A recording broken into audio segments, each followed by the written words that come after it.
Buenos días, en el inicio de la semana es un gusto que usted nos acompañe en la entrevista en línea que estamos transmitiendo en tiempo real a través de la web de laprensagráfica.com. Les recuerdo a ustedes que en este lunes 1 de febrero de 2010 puede participar a través del chat o el correo electrónico william.melendez@laprensa.com.sb. Tiene las dos formas para participar. Este día vamos a conversar de varios temas referidos a la seguridad pública en el país, específicamente lo que tiene que ver con el trabajo de la Academia Nacional de Seguridad Pública. Nos acompaña en nuestros estudios esta mañana Jaime Martínez, él es el director de la institución. Jaime, bienvenido, buenos días. Muy buenos días, William. Es un gusto acompañarles en este importante espacio de comunicación. Bueno, para comenzar, director, explícanos. El incremento en el número de homicidios y la calidad o característica de los hechos delictivos está obligando a considerar medidas más extremas en el combate a la criminalidad. En la academia estamos viendo, hace algunas semanas atrás, una decisión en específico, el ingreso de quienes desean aspirar a un empleo en una corporación, a un trabajo en esa institución. Se han generado una especie de requisitos. Entiendo que hay formas de establecer mejores filtros y todo esto, pues obviamente con me imagino yo, el afán de poder generar mejores condiciones para el combate del crimen en el país. Pero cuéntenos, ¿qué ha pasado finalmente entonces con los requisitos? Finalmente esto se estableció a nivel de reglamento, ¿no? Sí, lo que ocurre es que en realidad esta es una medida que ya existía en la Academia Nacional de Seguridad Pública, la de evitar el ingreso de personas que pertenezcan a agrupaciones ilícitas, aunque en este caso lo han regulado exclusivamente contra las maras. Y existía como una falta en el reglamento disciplinario que establece que es una falta muy grave y que se sanciona con la expulsión inmediata el ser miembro de una pandilla o tener parientes dentro de una estructura como esa. El Consejo Académico nuevo de la institución, haciendo uso de sus atribuciones y tratando de establecer un justo equilibrio entre el derecho que tiene toda persona a aspirar a entrar a la academia, pero también el derecho que tiene la institución de reservarse el perfil de aquellas personas que pueden ingresar a la institución, decidió hacer lo siguiente: no se puede sancionar a una persona por actos de un tercero o una tercera persona.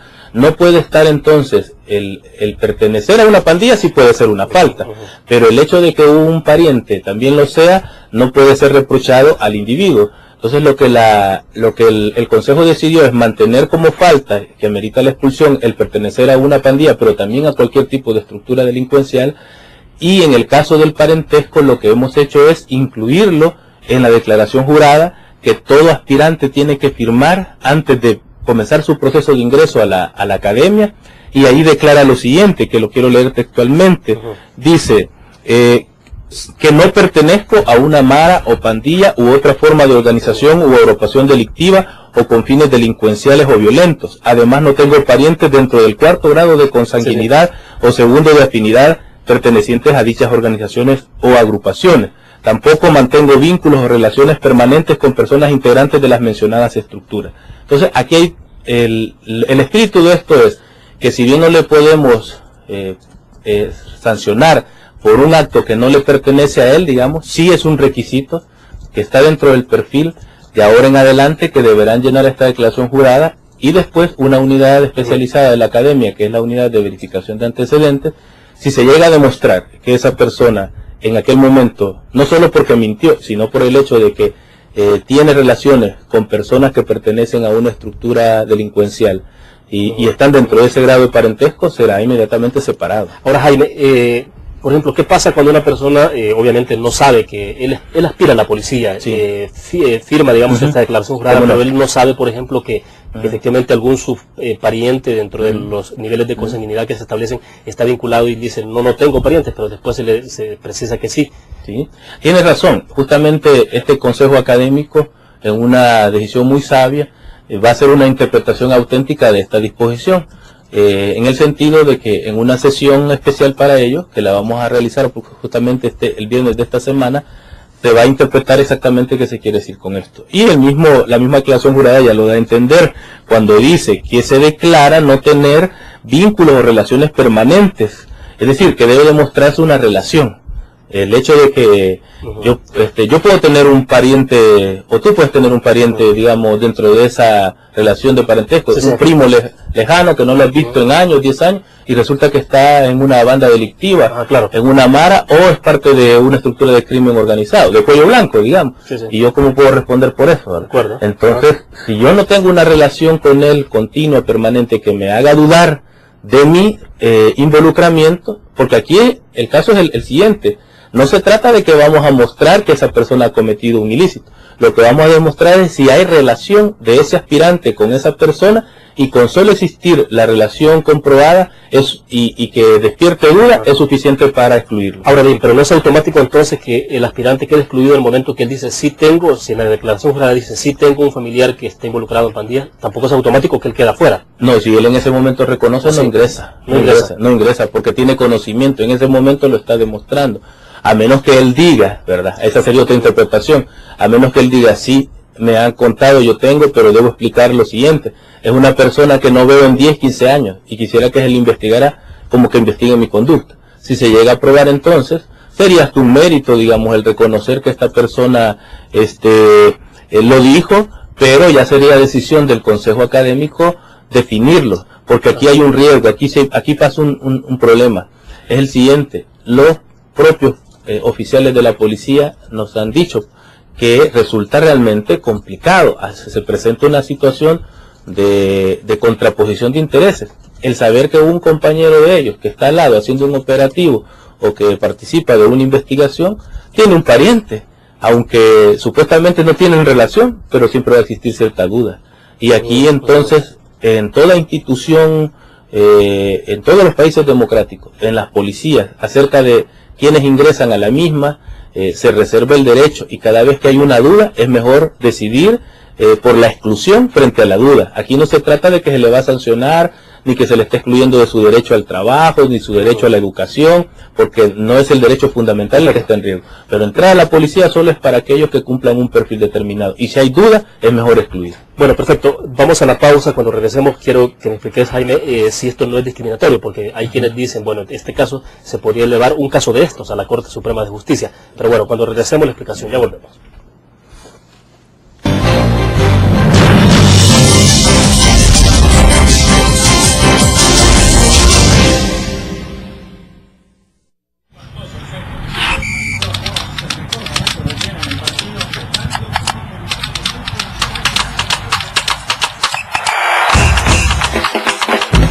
La emoción del deporte está en www.elgráfico.com. Ingresa al nuevo escenario deportivo y descubrí toda la pasión del deporte. Fotos, videos, fichas y resultados de las mejores ligas del mundo.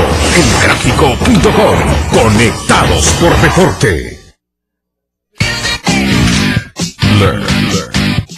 La revista más innovadora y moderna de todos los tiempos. Única en su estilo, creativa. Un espacio exclusivo y reservado de entretenimiento y diversión, llevada al máximo. Learn. Time Out Movie, lo mejor de la cartelera.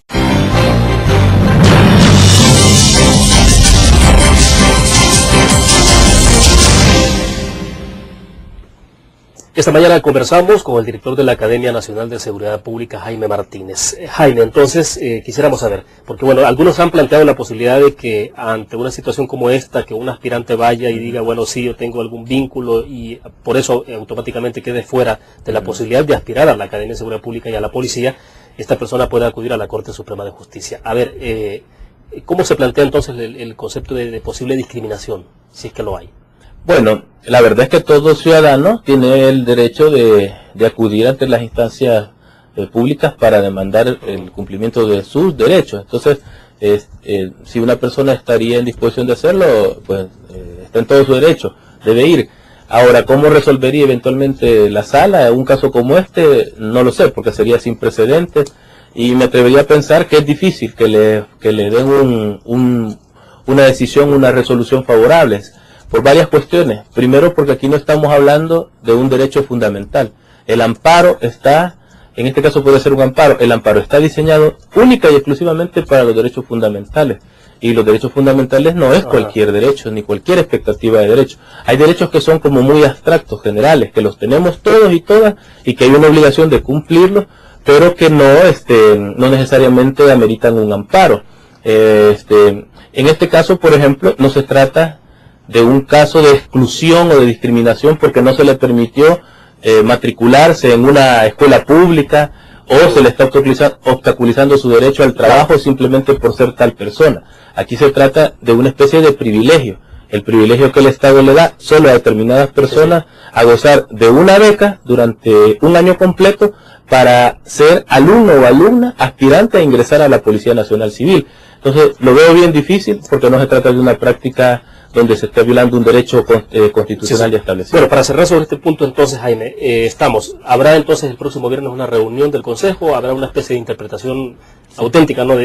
Se utiliza en la Asamblea Legislativa, pero sí será una especie de interpretación la que habrá entonces. Sí, lo que será es una sesión donde vamos a establecer como criterios de interpretación de cómo aplicar adecuadamente esta disposición en casos hipotéticos que se presenten. El Consejo no va a poder resolver todo. De todas maneras, las atribuciones que la ley le señala a este Consejo Académico le facultan para que en cada caso concreto, dependiendo de las circunstancias, pueda resolver en el equilibrio que necesitamos, de ser por un lado muy rigurosos, de cumplir con nuestra labor, de no permitir que la policía sea infiltrada por organizaciones delincuenciales de cualquier tipo, y por otro lado no vulnerar un derecho de una persona en particular.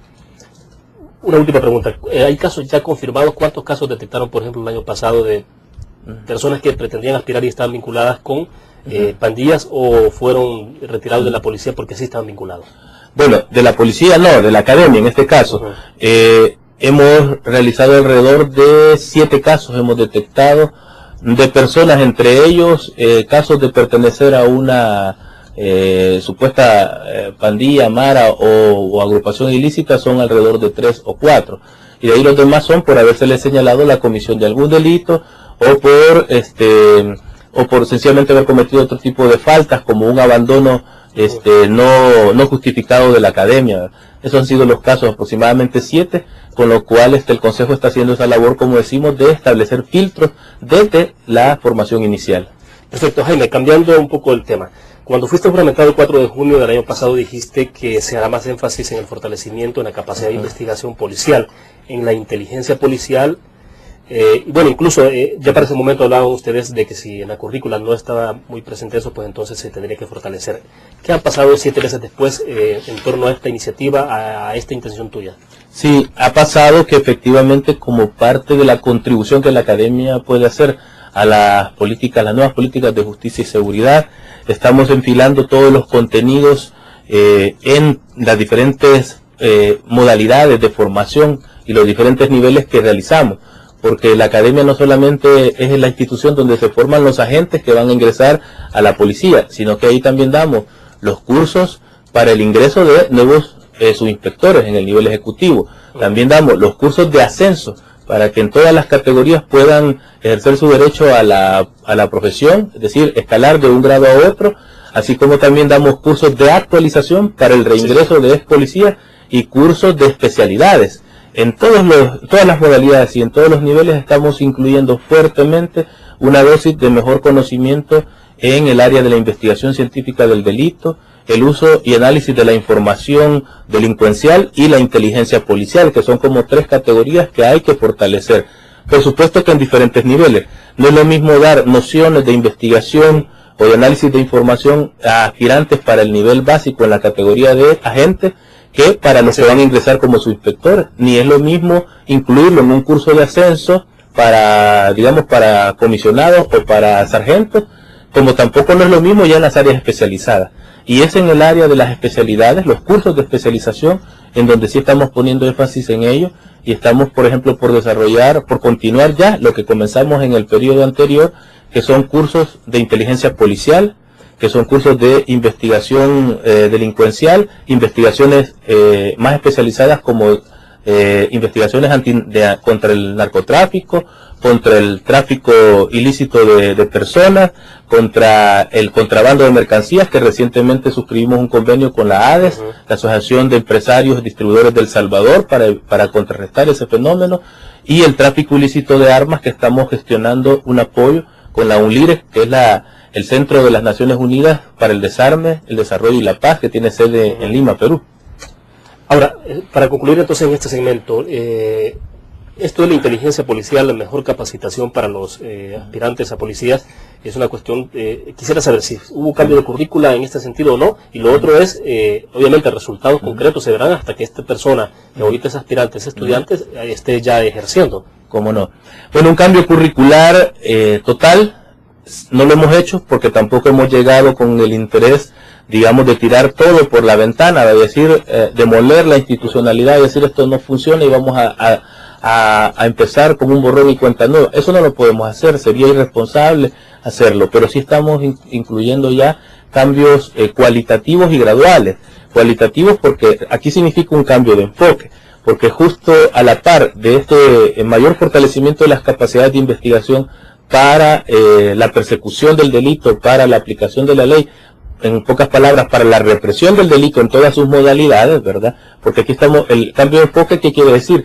Que no estamos preparando a los policías solamente para el uso de la fuerza y enfrentar reactivamente la delincuencia violenta en las calles, sí. No solo los homicidios, no solo las extorsiones, no solo las lesiones o las violaciones, que son los que más preocupan, sino que también preparar a un policía polivalente, un policía que sirva para mucho, un policía que sepa también contrarrestar la criminalidad de cuello blanco, el crimen organizado en todas sus modalidades.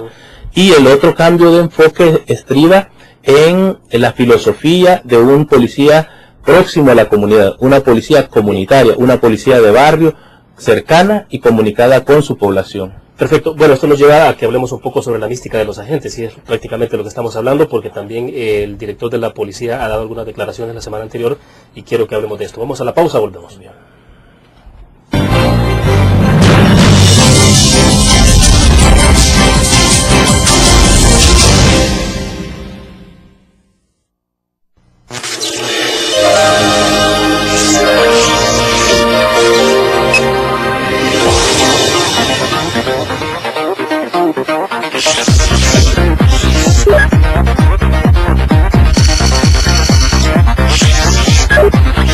Estimulamos tus sentidos para que leas, veas, escuches e interactúes con la verdad.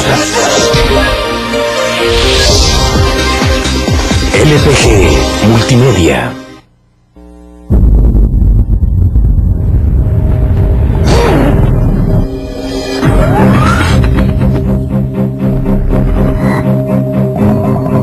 El inicio de una estrategia financiera desde los negocios y la actividad económica hacia toda Centroamérica.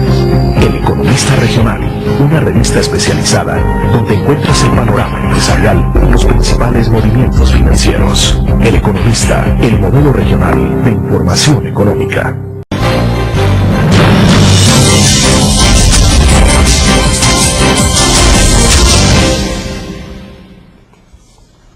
Jaime, bueno, por lo visto, evidentemente que están aumentando los filtros y hay que hacerlo debido a la situación que está viviendo nuestro país especial, pero también esto cae a la cuenta de hablar sobre la mística. Al final hemos estado hablando de eso, porque decía, antes de cerrar el segmento anterior, la semana pasada el director de la Policía Nacional Civil, Carlos Asensio, ha reconocido que deberán ponerse más drásticos con los agentes que sean indiferentes ante los diferentes hechos de violencia en el país.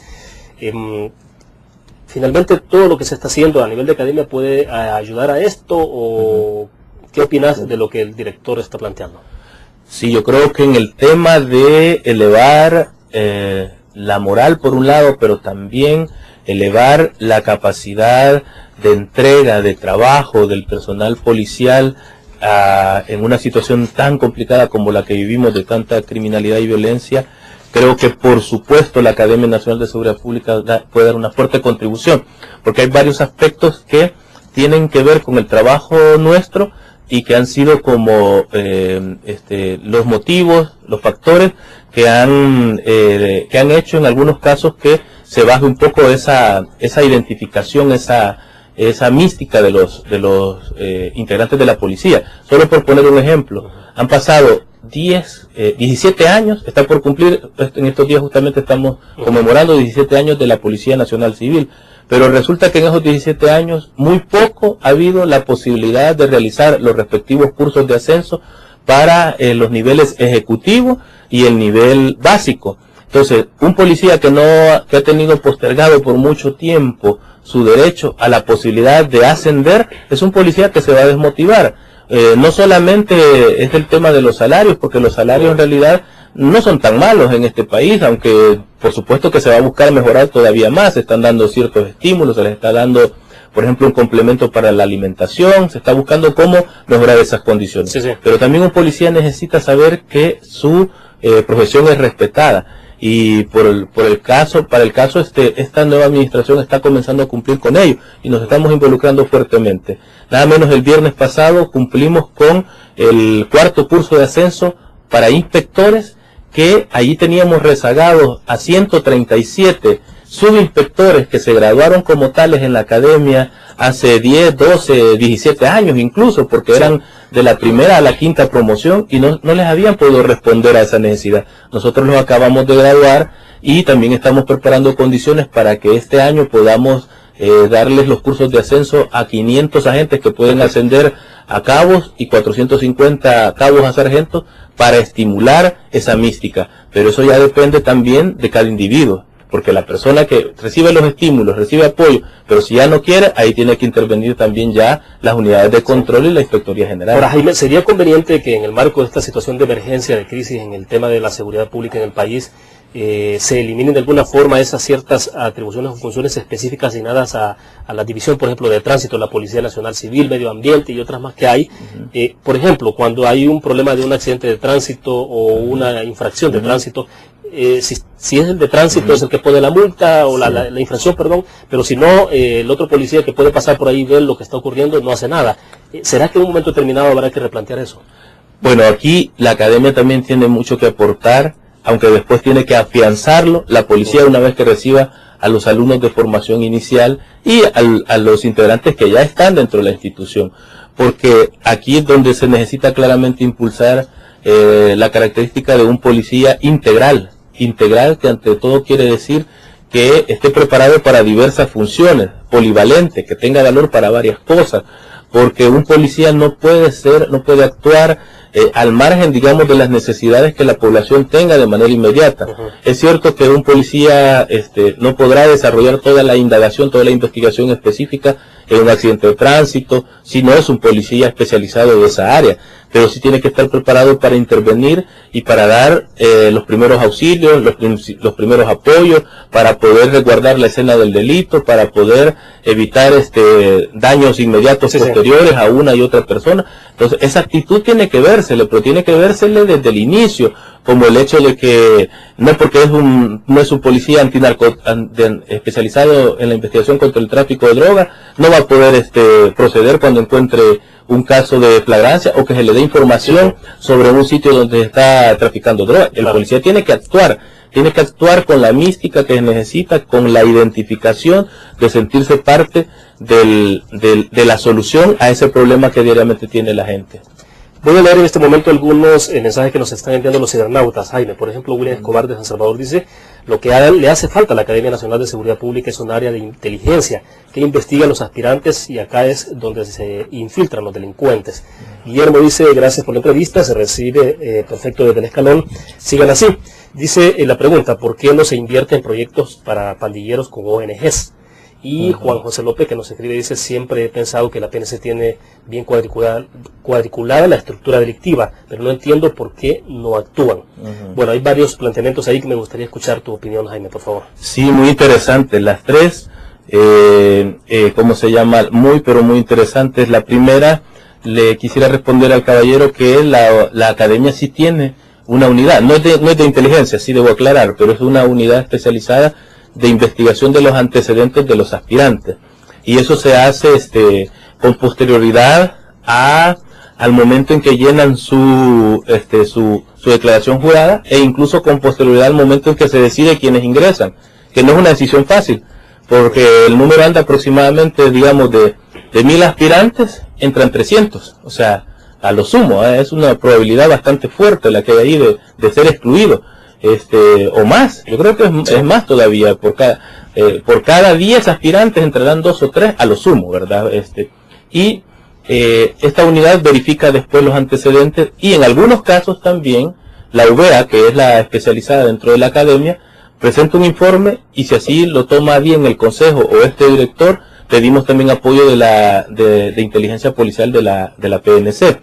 En cuanto a esto que se dice que la PNC tiene claramente cuadriculada quién es la delincuencia en el país, yo creo que se cuenta con cierta información que efectivamente apunta a averiguar y a saber el trasfondo de dónde se origina tanta criminalidad y por qué se incrementó en 2 o 3 homicidios más al día desde que llegamos como nuevo gobierno. Ese es un trabajo de inteligencia que tiene que combinarse entre la inteligencia de la policía, la inteligencia del Estado e incluso la inteligencia militar, y que en algún momento dado este gobierno, estoy seguro que va a dar la sorpresa en su momento, que la sorpresa será cuando se demuestre la voluntad política, porque para ir más allá de la criminalidad común, cotidiana, callejera, o la de las pandillas, que se ha convertido como casi la única problemática, cuando se empiecen a dar resultados como en el caso que ya se comenzó con el señor Juan Colorado y otras bandas ya de narcotraficantes, yo creo que se están sentando las condiciones para poder golpear fuertemente, y se va a hacer.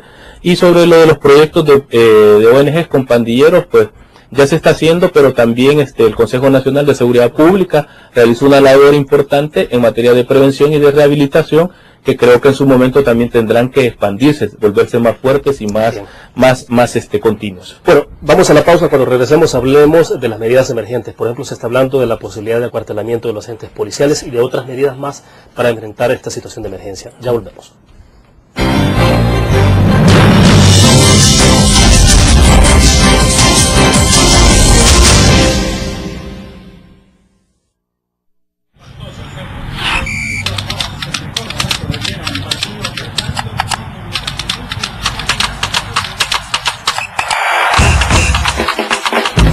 La emoción del deporte está en www.elgráfico.com. Ingresa al nuevo escenario deportivo y descubrí toda la pasión del deporte. Fotos, videos, fichas y resultados de las mejores ligas del mundo. Elgráfico.com. Conectados por deporte. Learn. La revista más innovadora y moderna de todos los tiempos. Única en su estilo, creativa. Un espacio exclusivo y reservado de entretenimiento y diversión, llevada al máximo. Learn. Time Out, Movie, lo mejor de la cartelera. Art. Shopping, la guía de la moda. Go, viajes cortos fuera de la ciudad. Learn.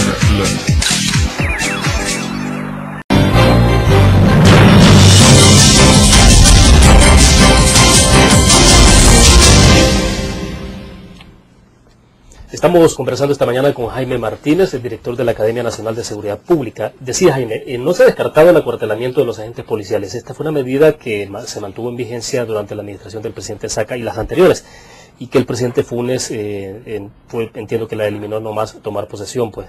Pero ahora no se está descartando esta posibilidad. Ante la situación de emergencia que tenemos, ¿es conveniente el acuartelamiento, Jaime? Bueno, el concepto de acuartelamiento es algo que debe ser realmente excluido de lo que es la institucionalidad de la PNC. Esta es una Policía Nacional Civil, y acuartelar es propio de las policías militares o militarizadas. Sí. En realidad no ese es el concepto, sino que lo que se está estudiando, se está valorando, y es una decisión que va a tomar el director general de la policía, por supuesto en consulta con el señor presidente de la República y el ministro de Justicia y Seguridad, es la posibilidad de volver a lo que se llama un régimen de disponibilidad, que es distinto. ¿Por qué es distinto? Porque no se trata de que el policía se va a convertir en un soldado que está 24 horas permanente a disposición, realizando labores continuamente sin descanso alguno. Eso no puede ser, eso sería inhumano. Eso es una situación inhumana que no se puede dar. Solo en una situación de guerra se envía soldados y no hay descanso, pues, y mientras están en la guerra no pueden descansar. Pero ¿qué ventajas tendría un director de contar con ese régimen de disponibilidad en este momento, a diferencia de lo que tenemos ahora? Un régimen de disponibilidad que es como una posición intermedia, ¿verdad? entre un policía civil, profesional, que cumple, como cualquier otro profesional, un horario de servicio, que generalmente son 8 horas, ¿verdad? Aunque yo sé que los jefes y muchos agentes, incluso muchos del nivel básico, no trabajan solo 8 horas, trabajan 10, 12, 14 o más, como nos toca a todos en estas áreas. Pero la diferencia sería que no van a cumplir un horario claramente establecido, sino que pueden haber turnos continuos, ¿verdad? Haciendo turnos para que la cobertura del trabajo policial, del servicio policial, sea más extenso. Régimen de disponibilidad quiere decir que, por ejemplo, durante 3 o 4 días seguidos van a haber grupos que sí van a estar permanentemente las 24 horas del día, y después vienen otros, ¿verdad? Pero para ellos hay que crear también ciertas condiciones, y en eso se está trabajando, en que los policías tengan lugares de descanso, de albergue, para poder estar también en óptimas condiciones. Si no, el efecto puede ser contrario, ¿no? Ahora, ¿y esto no sería como volver a medidas que en algún momento se consideraron que debían superarse en las pasadas administraciones? O sea, ¿no estamos retomando medidas o políticas de las administraciones pasadas, Jaime? Lo que pasa es que cuando se trata de algunas medidas, algunas acciones que lo que hacen es contribuir a tener mayor presencia policial, estas no tienen ningún signo ideológico, no son de uno o de otra tendencia. Ahí sí no importa, digamos, si lo puso en práctica un gabinete u otro. Lo que sí debemos tener muy claro es el enfoque, la filosofía hacia cuál se orienta el servicio policial. Y lamentablemente, yo puedo decir contundentemente que en los 20 años anteriores, todo el esfuerzo policial, todo el desarrollo policial estuvo enfocado sencillamente a combatir el crimen común, la delincuencia callejera y las maras o pandillas a través de un enfoque estrictamente o preferencialmente punitivo, que no nos llevó a nada, que lo que hizo es complejizar y volver más alto el problema. Ahora de lo que se trata es, en ese cambio de enfoque, de siempre contrarrestar, siempre luchar abiertamente contra la delincuencia común, las maras o pandillas, pero dar un salto también y enfilar la batería de la lucha contra el crimen organizado de otros niveles, del que está detrás del gran tráfico de drogas, del tráfico ilícito de armas, de la trata de personas, esos nichos de impunidad que jamás se tocaron y que ahora sí se comienzan a combatir. Pero a 7 meses todavía no hay como hechos relevantes en esa materia. Bueno, pues si le ponemos más atención a algunos resultados que la policía está dando, nos vamos a dar cuenta que sí, lo que pasa es que no se está dando la cobertura suficiente a través de los medios. Se presenta con mayor énfasis el conteo de los muertos, de los homicidios diarios, pero se le pone poca atención, por ejemplo, a las explicaciones que ya han comenzado a dar el señor director general de la policía y el señor ministro de Justicia, que hablan ya claramente de que esto se debe muy probablemente a los nichos que hasta hace poco, a las puertas que hasta hace poco estaban francamente abiertas para esas expresiones de la criminalidad organizada de alto vuelo. Por ejemplo, desde que se puso más controles en el aeropuerto internacional, cuando se puso más controles en aduanas, se ha restringido el fácil trasiego de drogas, la facilidad con la que se realizaba el tráfico de drogas en el país, y que no habíamos descubierto modalidades como las que hoy están al descubierto. Por ejemplo, la utilización de diversas modalidades para encubrir el tráfico de cocaína y otros estupefacientes en pescado, en enlatados, en tamales, en todo tipo de cosas que pasaban fluidamente. Bueno, hasta se descubrió sandalias, se está descubriendo una diversidad de modalidades de tráfico de drogas que hasta ahora no existían. Y así se llevó a la captura también, por ejemplo, de este señor Juan Colorado, y otro ejemplo ha sido el de un señor que era el que estaba a cargo de una especie de agencia de modelaje, que lo que era encubrir una trata de personas para la gran prostitución. Esos casos, para mí, representan ya cierto cambio de voluntad de pegarle al crimen organizado de todos los niveles. Ahora, bueno, creo que tenemos que hacer en este momento la última pausa para que terminemos sobre este tema. Ya volvemos.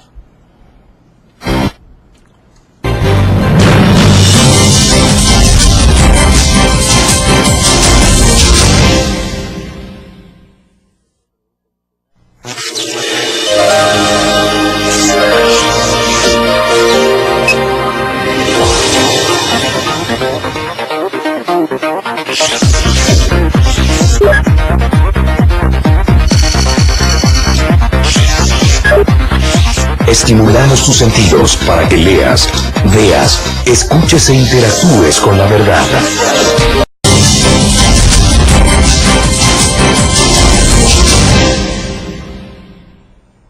Jaime, se ha hablado de muchas medidas en los últimos días, ha habido declaraciones que, bueno, por ejemplo, el ministro de la Defensa, David Munguía Payés, que ha hablado, por ejemplo, de la posibilidad de un estado de excepción focalizado en los lugares donde hay más altos índices de delincuencia o de hechos delictivos en este país. Bueno, ahora, obviamente que esto se ha quedado como a nivel de una idea que el funcionario, pues, entiendo que tampoco se le ha hecho llegar al presidente de la República, pero bueno, también se está diciendo mucho y el presidente ha anunciado de posibles medidas, pero no se ha dado todavía el asomo. En concreto, ¿cómo se debería enfocar las nuevas disposiciones que se pueden tener? Digamos, ¿qué medidas? Bueno, yo creo que de lo que se trata es, y eso es lo que el señor presidente le ha pedido al ministro de Justicia y Seguridad y el ministro a todos quienes formamos parte de las instituciones que de una u otra manera contribuimos en esta área, a que afinemos los planes que existen y que siempre existieron.